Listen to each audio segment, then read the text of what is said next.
ನಾವು ರೈತಾಪಿ ವರ್ಗ ಇವತ್ತು ನಾವೇ ನಮ್ಮ ಖಂಡಿತ ಇದರನ್ನೆಲ್ಲ ನಮ್ಮ ಸಂತತಿ ನಮ್ಮ ಜನಾಂಗ ನಾಶವಾಗ್ತಾ ಇರ್ತಕ್ಕೆ ಕಾರಣ ಏನು?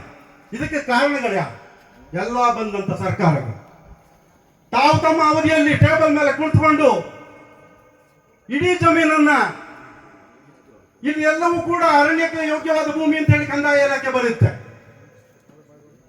1996ರಲ್ಲಿ 2006ರಲ್ಲಿ 2016ರಲ್ಲಿ ಎಲ್ಲಾ ಸಂದರ್ಭಗಳಲ್ಲೂ ಕೂಡ ಅರಣ್ಯಕ್ಕೆ ನಮ್ಮ ಜಮೀನನ್ನ ಕೊಡ್ತಾ ಹೋಗ್ತಾರೆ.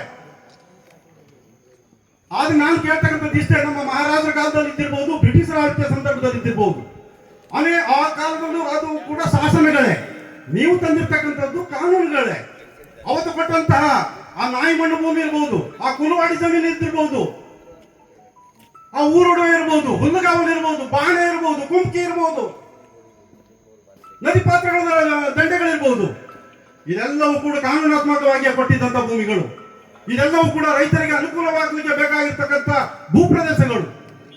ಇವುಗಳನ್ನ ಯಾವುದೇ ಒಂದು ರೀತಿಯಾದ ಪ್ರಕ್ರಿಯೆಗಳನ್ನ ಪಾಲಿಸಿಗಳನ್ನ ಮಾಡದೆ ಕೇವಲ ಅಧಿಕಾರಿಗಳು ಕೊಡ್ತಕ್ಕಂತಹ ಒಂದು ಕುರುಡು ನೀತಿಗೆ, ಕುರುಡು ಒಂದು ವರದಿಗೆ ನೀವು ಅದನ್ನ ಸುಪ್ರೀಂ ಕೋರ್ಟ್ಗೆ ಮಾಹಿತಿಯನ್ನು ಕೊಟ್ಟು ಒದಗಿಸ್ತೀರಿ, ಅಫಿಡವಿಟ್ ಅನ್ನು ಇಡ್ತೀರಿ ಸ್ಟೇಟ್ ಗವರ್ಮೆಂಟ್ ಇಂದ. ನೀವು ಇವತ್ತು ನಾಟಕದ ಮೊಸಳೆ ಕಣ್ಣೀರನ್ನ ಎಲ್ಲ ಪಕ್ಷದ ಆಡಳಿತವನ್ನು ಅನುಭವಿಸಿದಂತ ಪಕ್ಷಗಳು ಆಟ ಆಡ್ತಾ ಇರ್ತಕ್ಕಂಥದ್ದು. ಬದ್ಧತೆ ಇಲ್ಲ. ತಾಯ್ನಾಡಿನ ಬಗ್ಗೆ ಹಸಿರು ಸಾಲನ್ನು ಹಾಕೊಂಡು ಪ್ರಮಾಣ ವಚನ ಸ್ವೀಕರಿಸ್ತಕ್ಕಂಥವ್ರು, ಹಸಿರು ಸಾಲನ್ನು ಇಟ್ಕೊಂಡು ಗೆದ್ದು ಬರ್ತಕ್ಕಂಥವ್ರು ಇವತ್ತು ಅವರ ಹಸಿರಿನ ಬಗ್ಗೆ ಯೋಚನೆ ಮಾಡಲಿಲ್ಲ.